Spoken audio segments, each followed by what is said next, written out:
नमस्कार साथियों, जोहार झारखंड। तो आज हम बात करेंगे आरक्षण, जिसको हम इंग्लिश में कहते हैं रिजर्वेशन। तो इसको सरल शब्द में, सरल भाषा में समझते हैं। संविधान के अनुच्छेद 16(4) में लिखा गया है कि वैसे राज्य में जो पिछड़े वर्ग के लोग हैं उनके लिए राज्य सरकार सरकारी नौकरियों में विशेष छूट के लिए कानून बना सकती है और रिजर्वेशन दे सकती है।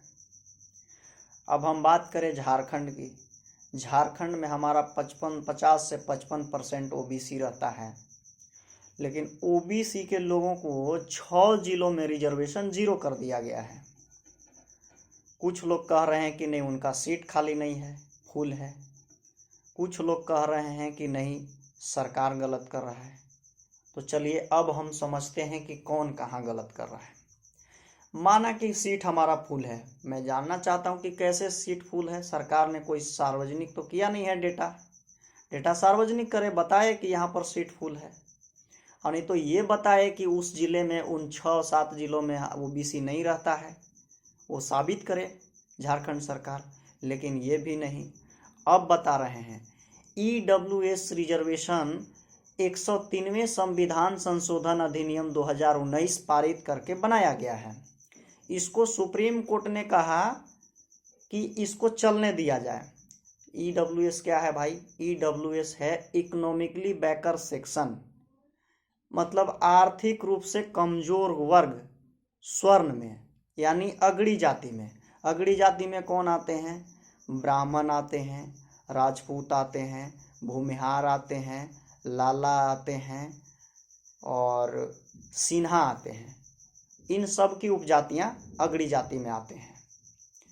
अब चलिए जानते हैं कि भाई इनमें economically backward section supreme court हो या सरकार को कैसे दिखाई दिया।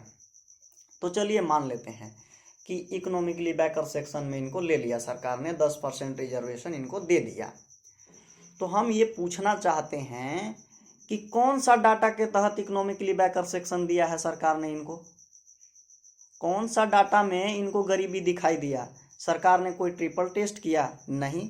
अभी ओबीसी रिजर्वेशन की बात आती है तो केंद्र सरकार कहता है कि ओबीसी रिजर्वेशन देंगे, राज्य सरकार कहता है कि ओबीसी रिजर्वेशन 27% देंगे, लेकिन सुप्रीम कोर्ट कहता है कि नहीं, इसके लिए आपको ट्रिपल टेस्ट से गुजरना होगा। हाई कोर्ट भी कहता है कि इसके लिए आपको ट्रिपल टेस्ट से गुजरना होगा। तो देखिए, यहाँ तो न्यायालय पर सवाल भी खड़ा हो रहा है कि माननीय उच्च न्यायालय हो या माननीय सर्वोच्च न्यायालय हो, इन्होंने कौन सा टेस्ट के तहत ईडब्ल्यूएस रिजर्वेशन दिया है 10%?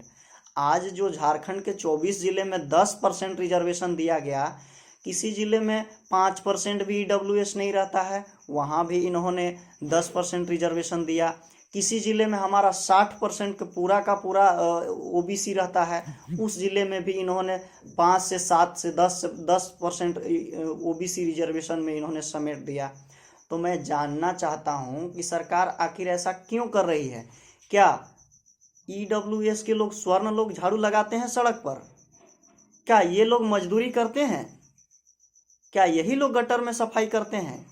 क्या यही लोग जाकर के मनरेगा में मजदूरी करते हैं? किस एंगल से इनको गरीबी दिखाई दिया था? और अगर गरीबी दिखाई दिया था तो गरीबी मिटाने के लिए सरकारी राशन मिल रहा है, बिजली पानी मिल रहा है, फ्री शिक्षा मिल रहा है, फ्री आवास मिल रहा है, फ्री स्वास्थ्य सुविधा मिल रहा है। सरकार तो ये सब चीज़ गरीबी मिटाने के लिए दे ही रहा है ना। तो ये तो सभी के लिए दे रहा है सरकार, तो फिर इनको इकोनॉमिकली बैकर सेक्शन में कहाँ से भाई? तो इकोनॉमिकली बैकर सेक्शन में तो हमें भी आना चाहिए था, सिर्फ इनके लिए क्यों? हमें जो आर्टिकल 16(4) में जो मिला है रिजर्वेशन, वो तो इसलिए मिला है कि हमारा देश पर प्रतिनिधित्व कम है। कहाँ कहाँ? आर्थिक रूप से छोड़ दीजिए, हमारा शैक्षणिक रूप से हमारा कमजोर है प्रतिनिधित्व, हमारा शैक्षणिक संस्थान में प्रतिनिधित्व नहीं है। राजनीतिक रूप से देखें तो राजनीतिक स्तर पे हमारा प्रतिनिधित्व नहीं है। सरकारी नौकरी में देखें, सरकारी नौकरी में हमारा प्रतिनिधित्व कमजोर है, तो ये प्रतिनिधित्व को लेबल करने के लिए, इक्वलाइजेशन के लिए ना हमें बाबा भीमराव अंबेडकर ने इस रिजर्वेशन दिया था, चाहे वो एससी का हो, चाहे वो एसटी का हो, चाहे वो ओबीसी का हो। लेकिन यहाँ देखिए कि वर्तमान सरकार की स्थिति ऐसी है कि इन्होंने अगड़ी जाति को 10% रिजर्वेशन दे दिया और बाकी सभी लोगों का रिजर्वेशन समाप्त करते जा रहा है। अच्छा, एक और समस्या यहाँ ये खड़ा होता है कि इन्होंने क्या किया है कि 2005 में संविधान में क्या घुसाया है, लेटरल एंट्री। अब बताइए, हम जैसे गरीब के बच्चे पढ़ रहे हैं शहर में आकर के, रूम के किराए के रेंट में रह करके, महंगा भाड़ा दे के, महंगा खाना खा करके, और अपने माँ बाप को, बूढ़े बुजुर्ग को गांव में छोड़ करके, अब इन लोगों पर क्या गुजरेगा। लेटरल एंट्री मतलब समझते हैं ना, बिना परीक्षा पास किए निजी सेक्टर से डायरेक्ट आईएएस बनाया जा रहा है। तो हम लोग का सपना का क्या होगा, हम लोग कैसे आईएएस बनेंगे भाई, सोचने का चीज है। तो आप सभी से हाथ जोड़ के विनती है कि आप सभी युवा ग्रेजुएट हैं, पोस्ट ग्रेजुएट हैं, डिप्लोमा किए हैं, इंजीनियरिंग किए हैं, टीचर टेट पास किए हैं, जो भी किए हैं, आपके पास जो भी डिग्री हो, अगर आप इसके खिलाफ आवाज़ नहीं उठाएंगे तो ये सरकार हम लोग जैसे गरीबों को बूझने वाला, समझने वाला सरकार नहीं है। आपको सड़कों पर आना होगा और सरकार से अपनी मांगे संवैधानिक तरीके से रखना होगा। धन्यवाद।